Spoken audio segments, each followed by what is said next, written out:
Army.mil kind of, oh, it's no big deal. See, you got a secret document? We'll just put it out. No big deal. Like catching your neighbor walking out with your television and they claim they were taking it to have it repaired or something. Oh, it's no big deal, Bob. Or you catch your neighbor in bed with your wife. Oh, I was just, doing a gynecology exam. They released FM 3-39.40. And this document says Social Security numbers, how to round up the American people. We have articles on INFOWARS.com about it where you can see the subsections where more than 20 times it says American citizens, Social Security numbers, how to process, how to get our biometrics, just like we were citizens of Fallujah, Iraq. It goes through all of it. And first they tried to deny it, then they admitted it. We've also seen training in places like Arcadia, Iowa, where they said in the paper they're working with a local gun shop and the citizens do door-to-door gun confiscation drill for training here in America. Once that blew up, they started to back off. We got the governor to respond in Tennessee a few years ago when they had regular Army with National Guard, state police, ATF, the FBI, local police, all putting them under a unified federal FEMA command, running an illegal checkpoint on one of the major highways searching vehicles. So again, this is just changing the culture, bringing all of this in. But I want to play from a promotional video put out by Guardian Centers, some of the video for you right now, and we've been showing some of it as well while I've been talking here, where, again, interspersed with the firefighters and other legitimate things, it shows the military rounding people up, and every one of them is black. Now, that's newsworthy right there.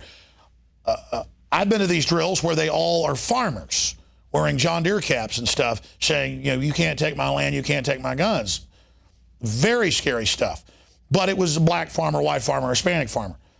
Little extra black folks. I mean, obviously saying, oh, it's for Al-Qaeda, that's a bad group, but it's really for all Americans. Oh, well, blacks, they're kind of looked down on quietly by some people. Oh, look, it's for blacks, so it's okay. And it's military and white guys, white civilians looking on as groups of blacks tump over cars and, get rounded up and thrown behind barbed wire. I mean, this is pretty outrageous. But don't expect Jesse Jackson or Al Sharpton, the race baiters, to say anything. They're just there to create more racial division in this country, not actually point out that there's preparation to target black communities, which are under gun control like Chicago and has the highest crime rate in the world, which are under the fake drug war that's bringing down Chicago, just like Mexico's collapsing. It's the policies that are causing this cultural collapse. But here's some of the promotional video hiding in plain view.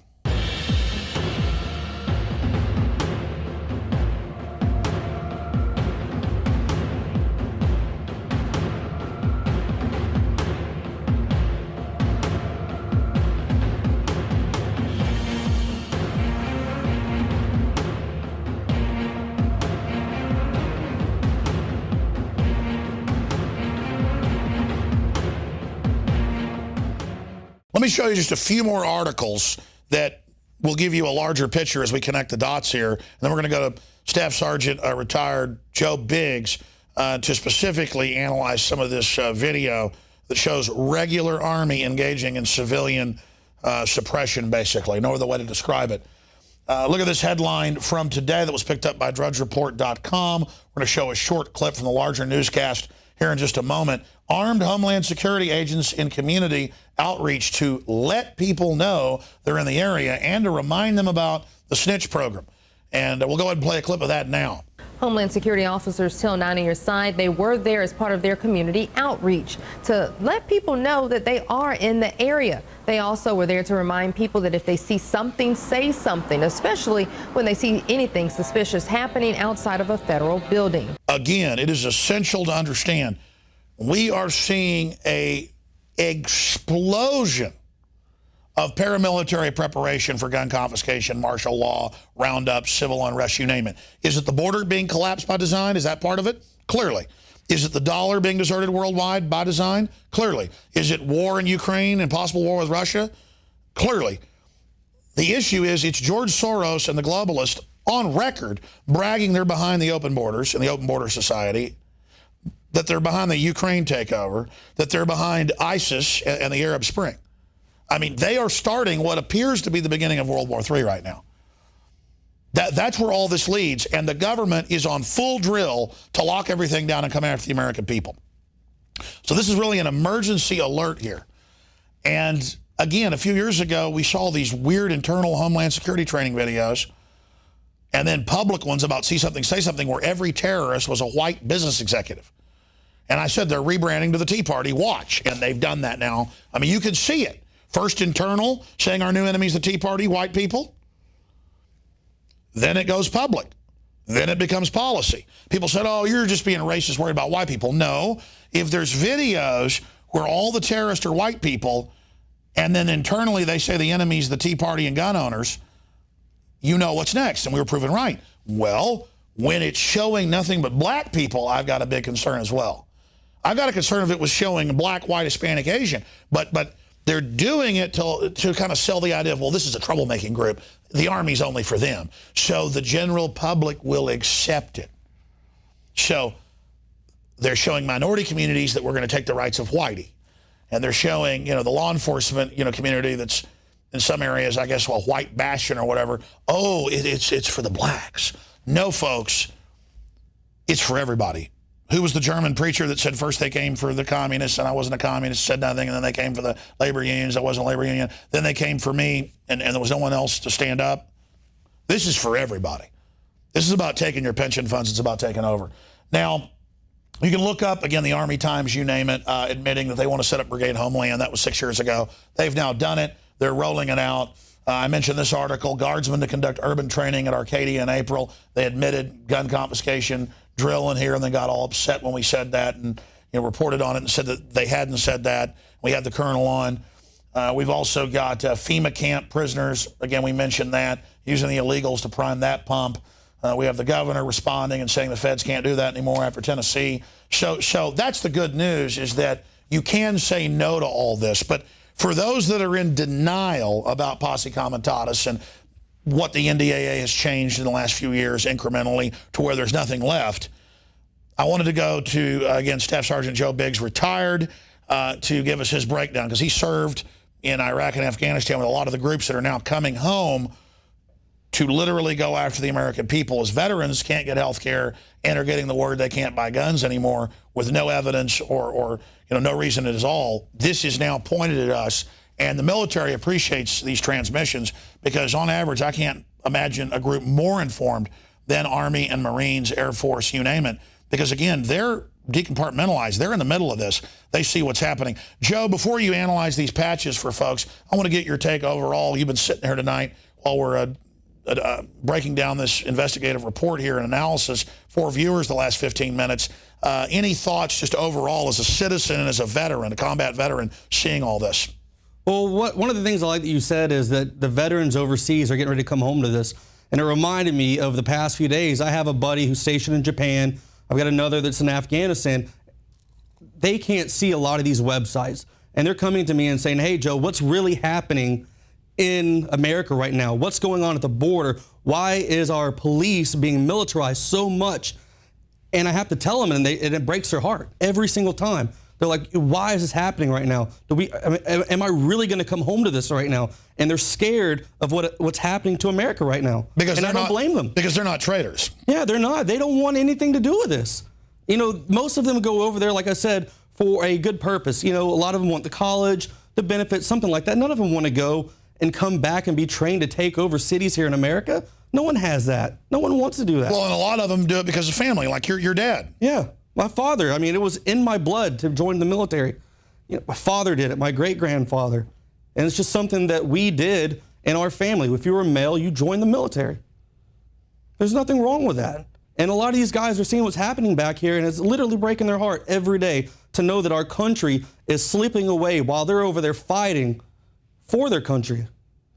Well, I want, Joe, the people that are running this, to know that they're not doing this in the dark. The military is over 85% awake. That's what I found, even officers on the street. I agree completely. Everybody I talk to is 100% with the information we're putting out. They're saying that's spot on. What do you think the establishment's thinking? I mean, they're not going to get away with this. I just don't understand. I mean, this video we're about to show, it's not National Guard. That's their job, to take care of stuff here back in the homeland. This is big Army, regular Army, 3rd Infantry, 3rd Infantry Division, 1st Cavalry, 1st Armored Division. So this is the tip of the spear. Yes. Explain to folks what that means. I mean, this is not just regular Army. This is the absolute shock forces. Yes. 3rd ID is one of the biggest infantry units. They're some of the first ones to go in. 1st Armored Division is one of the biggest armored, your tanks, your paladins, things like that. And 1st Cavalry is one of the biggest cavalry divisions there is. So they've got the 3 biggest guys in there right now training at this place for an apparent martial law takeover. It's unbelievable. Truth is stranger than fiction. It's really happening. We've seen the signs for a long time, but it was over the horizon. Now it's in our face. And before we get to these patches, a little bit of gallows humor here, some comic relief, but it's also a good analogy. If you think about the first Ghostbusters movie, I think it's a great comedy. They're talking about normal paranormal activity being the size of a Twinkie. And now the paranormal activity is the size of a giant, 20, 40-foot long Twinkie. Well, let's say this Twinkie represents the normal amount of psychokinetic energy in the New York area. According to this morning's sample, it would be a Twinkie 35 feet long, weighing approximately 600 pounds. That's a big Twinkie. Normal paramilitary activity in a free society doesn't exist. I mean, it isn't going on. Now it's just off the charts giant is the point. And it's accelerating, it's building. You can see it. It's like an enemy army lining up against your border for war, but it's not even a foreign country. It's our own military. That's why they're freaking out. Do you think that's a good analogy, Joe? Oh, definitely. I mean, just imagine opening up and you're sitting in your house and you hear explosions, you hear helicopters flying overhead, and you peek through your blind real quick and you look outside and it's U.S. military, it's Army with American flags on their shoulders, and you're sitting there like, why are you on our streets? What are you doing here? And they admit that's to acclimate everyone. Look at the Boston bombing. Yeah, you ease it in. You ease it in. Look at the Boston bombing, going to everybody's houses and, oh, you're a black lady, you're a blonde-haired lady, you look nothing like the guy we're looking for. We're going to drag you out with a gun to your head. We're going to drive around pointing guns at you. It's all a power grab. Yeah, it's mind-blowing. Every day, every day that something passes like this, I just don't understand how we're getting to this. What does your gut tell you? Is it all of the collapsing border, the dollar, the stage takeover, or is it one of those things, the collapsing border, war with Russia? Why do you think they've got this in such high gear? Well, the thing with the border, I'm thinking they want to import this poverty. They want to, essentially, we're pulling the Border Patrol agents away from the border, and then they're talking about bringing in National Guard. So what does that do? That starts scaring people. You start seeing National Guard up and down the streets, you're thinking martial law. It's the cover. Yes. It's the cover for the first phase. Yes. I agree. Mm-hmm. Completely. Once that happens on the border and it becomes everyday norm that you're seeing the tanks rolling up and down the streets, the Humvees, the MRAPs, the soldiers with the M4s strapped to their chests, next thing you have these guys, the big Army coming in, the 1st Armored Division, the 1st Cav, 3rd Infantry Division. These guys will be on the streets in the MRAPs, along with the militarized police as well. God almighty. And the public will think they're here to help with the collapse. Protect and serve. It's protect and serve. And then it will set the precedent that we're permanently under martial law. Yeah, completely. It's exactly what they're going for. But they're going to call it civil emergency. Once it happens, most of these people that are asleep and sheeple, they won't even care, because it's gradually happened. The people who are awake right now, we're the ones that are pulling our hair out every day, just stressed out. We see the tyranny. We see what's happening. These guys aren't even paying attention. When it happens, they won't even care. They're bringing us into a permanent emergency, and the groups that are waking up are political people that are savvy patriots, because we're the targets of the next phase, and the police and military, because they know this was not legal just a few years ago. They had to change laws to do this. Well, one of the things they're doing, though, too, is the failed VA. What happens when you can't get your veterans the health care they need? They don't get better. They can't fight back. You just make them the enemy. Back. They can't fight back. You're taking enemy away. That's what they're doing. They're planning. They're saying, hey, these guys are trained. They have the information, the knowledge to defeat us. We're going to deny them the health care they need so they can't fight back. When we roll in this martial law, these guys will be dead in the street, basically, laying there, internal bleeding, whatever's going on, unable to fight back after so long. You're talking about yourself. What do you think of the illegals in South Texas to get this $60 million facility where they have $1,000 rooms and with spas, hot tubs, tennis courts, down there at a luxury facility that the government's about to buy for them. We're opening up all these centers for these illegal aliens, but we're not doing anything for homeless veterans. We're not doing anything.